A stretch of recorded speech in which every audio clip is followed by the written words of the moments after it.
Have you ever said the words, "I already know that," and then wondered why your life didn't change? Maybe someone gave you advice and you nodded, thinking, "I've heard this before." Maybe you read a book and skipped pages because you knew the content. Or maybe someone tried to teach you something, but you stopped listening because you thought you already understood. Here's the truth. There's a dangerous gap between knowing something and truly understanding it. Between hearing words and living wisdom. If you've ever felt stuck even though you know what to do, this story will open your eyes. Because once there was a man who knew everything until life taught him he knew nothing. Stay with me until the end.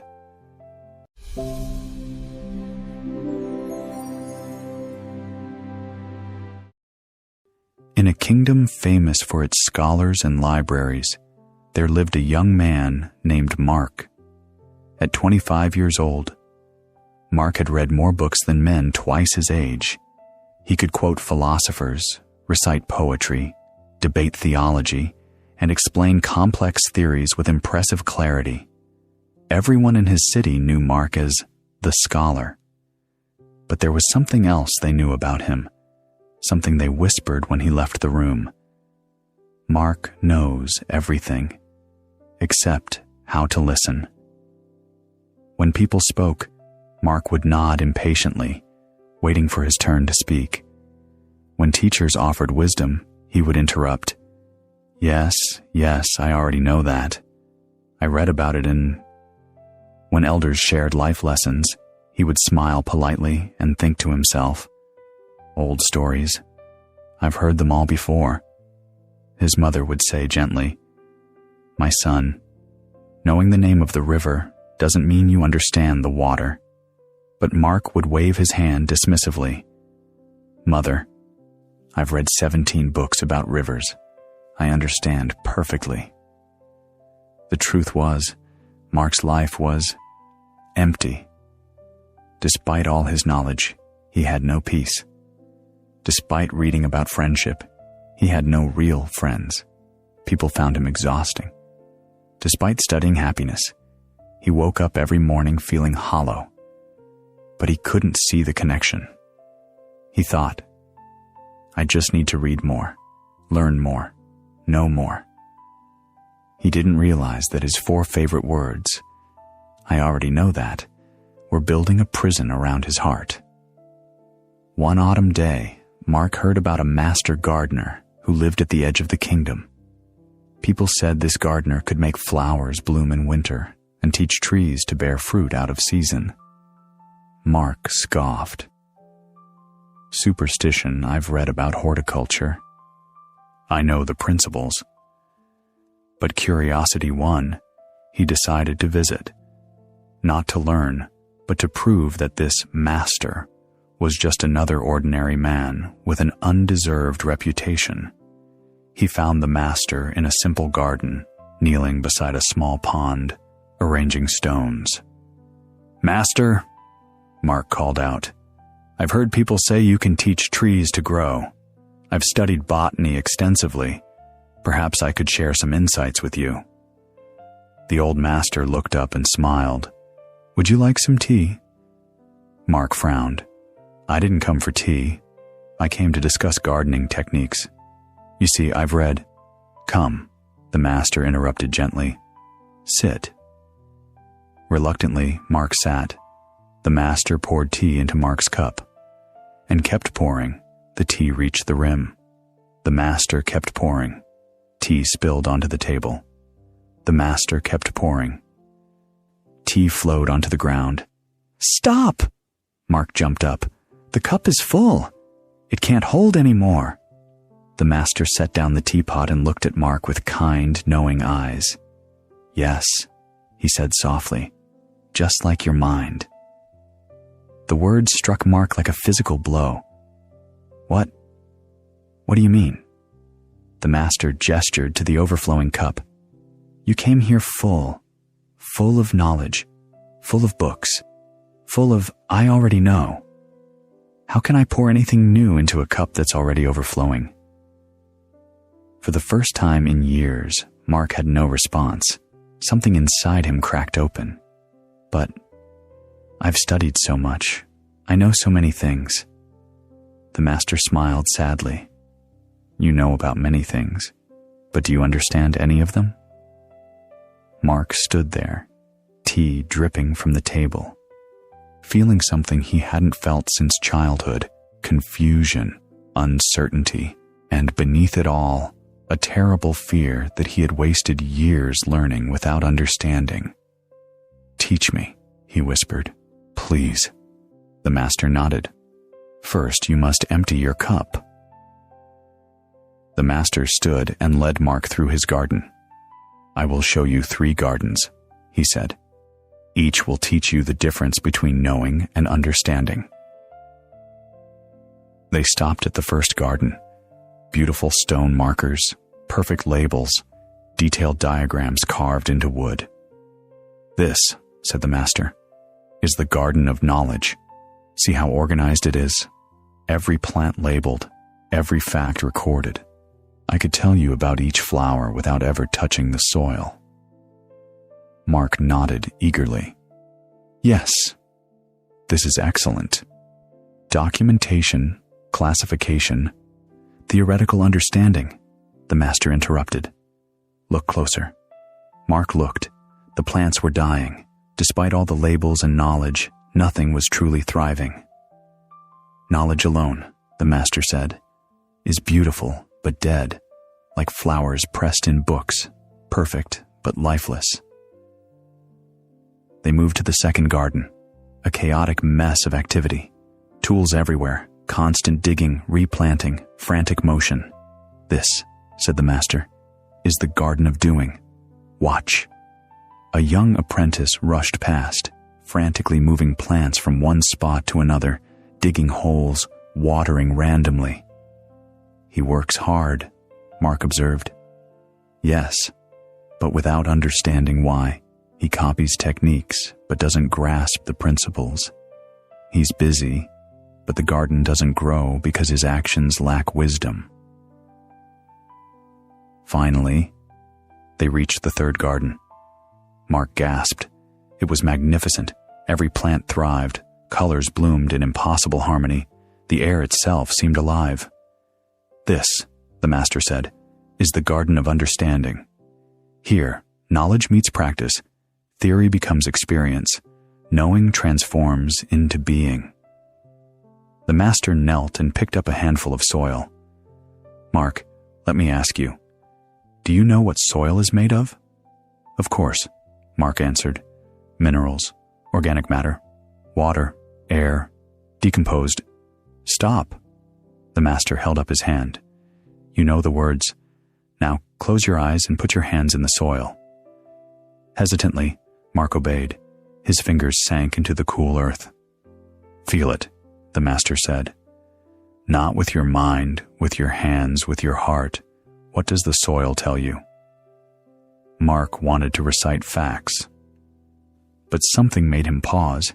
He actually felt the soil, its texture, its moisture, its temperature, its life. It's alive, he whispered. I can feel it. Yes, the master said. Now you're not just knowing, you're understanding. The master continued. Mark, you've read about love, yes? Many books. Have you felt it? Silence. You've read about peace? Extensively. Do you have it? Silence. This is the difference. Knowing the path is not the same as walking it. Reading about water is not the same as being thirsty and drinking.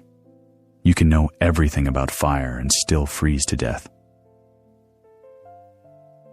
For the next 30 days, the master said, I want you to do something difficult.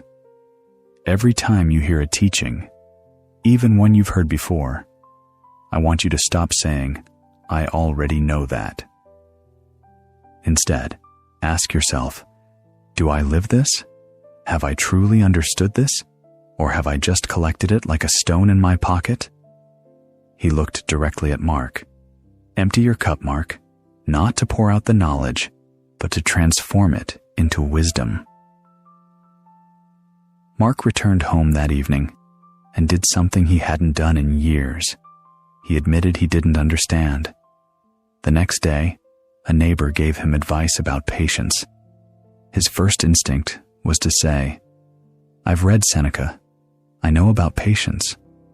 But he remembered the master's teaching. Instead, he asked, "Can you tell me more?